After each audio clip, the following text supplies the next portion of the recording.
एक बार क्वेश्चन को पढ़ लेते हैं। लिखा हुआ है energy E and momentum P of a moving body of mass M are related by some equation given that C represent the speed of light, identify the correct equation.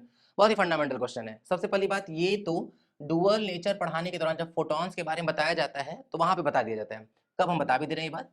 Energy का पहले तो फॉर्मूला ही होता है under root में P into C का whole square plus M naught C square का whole square. ठीक है, अब इस फॉर्मूले को लिख देने के बाद टीचर बता देते हैं कि भाई जो फोटोन होता है उसका रेस्ट मास जीरो होता है, और जैसे ही हम लोग रेस्ट मास को जीरो करते हैं किसके लिए, फोटोन के लिए, तो ये खत्म।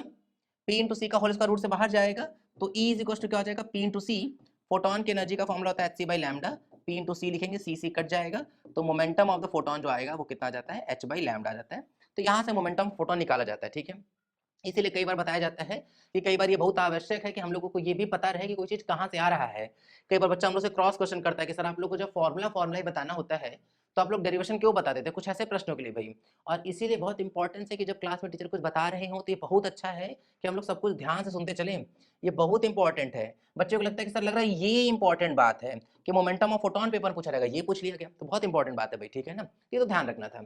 अब यहाँ से क्या मिल जाएगा, रूट को उधर भगा देंगे तो E square is equal to क्या हो जाएगा, पी इंटू सी का whole square plus M naught C square का होल स्क्वायर। ठीक, और अगर हम लोग उस हिसाब से चलें तो पी इंटू सी का whole square, P into C का whole square plus M naught C square, अगर हम लोग अलग अलग स्क्वायर कर दे तो क्या मिल रहा है, P square C square plus M not square C की पावर 4। और इस तरह से ऑप्शन नंबर इसका कौन सा आता हुआ दिखाई देगा, फोर्थ ऑप्शन आ जाएगा। ठीक है, लेकिन लेकिन मान लेते हैं किसी बच्चे को पेपर में क्लिक ही नहीं किया कि सर हमको तो नहीं है फॉर्मूला पता, कि हमारे टीचर ने ध्यान नहीं दिया, हम ध्यान नहीं दिए इस बात पर, हमको तो फॉर्मूला ही नहीं पता है, तो भी पता है ये क्वेश्चन ना यूनिट से हो जाता है, यूनिट वाले से चेक करने पर। ठीक है, तो मान लेते हैं कि हम लोगों को ये सब पता ही नहीं है भाई। ठीक है, ये सब हटा रहे हैं।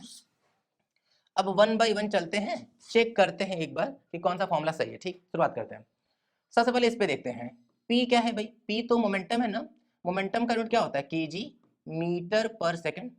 उसमें अगर हम मल्टीप्लाई कर ले मीटर स्क्वायर पर सेकंड स्क्वायर से तो क्या मिला, मीटर का क्यूब ही ना मिला, पर सेकंड का क्यूब ही ना मिला।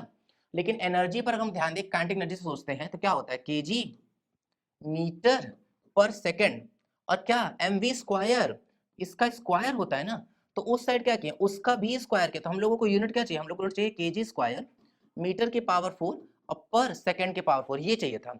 तो क्लियरली दिख रहा है कि ये तो नहीं दे पा रहा है वो। ठीक है, तो ये तो गलत हो गया। फिर यहाँ पे भी गलत हो जाएगा क्योंकि वही वाला फॉर्मूला लिखा हुआ है, पी इंटू सी का होल स्क्वायर ही लिखा है, तो ये भी गलत हो गया। फिर हम लोग आगे ध्यान देंगे तो पी स्क्वायर सी स्क्वायर लिखा है, अगर हम लोग चेक करें तो केजी का स्क्वायर, इसका भी स्क्वायर, इसका भी स्क्वायर, मल्टीप्लाई करने पर केजी स्क्वायर मीटर की पावर 4 पर सेकंड की पावर 4 आ रहा है, बिल्कुल परफेक्ट आ रहा है। ठीक है, तो थर्ड और फोर्थ अब हम लोग आगे चलते हैं, थर्ड और फोर्थ ही बचा है, अब हम लोग आगे चल के चेक करते हैं। एक बार एम स्क्वायर सी स्क्वायर को देखते हैं, तो एम स्क्वायर मतलब केजी का स्क्वायर, सी मतलब मीटर पर सेकंड, लेकिन स्क्वायर है तो यहाँ स्क्वायर ही होगा। जबकि हम लोगों को क्या चाहिए था, हम लोगों को चाहिए था केजी स्क्वायर मीटर की पावर 4 पर सेकंड की पावर 4। भाई दो सेम यूनिट की चीज तो जुड़ी जा सकती है ना, अलग अलग यूनिट की चीज तो कभी जुड़ेगी ही नहीं। तो इसका यूनिट भी तो वही होना चाहिए ना, इसका और जो इसका यूनिट है, तो क्लियरली इसका यूनिट इसके बराबर आ ही नहीं पाता, तो थर्ड गलत है।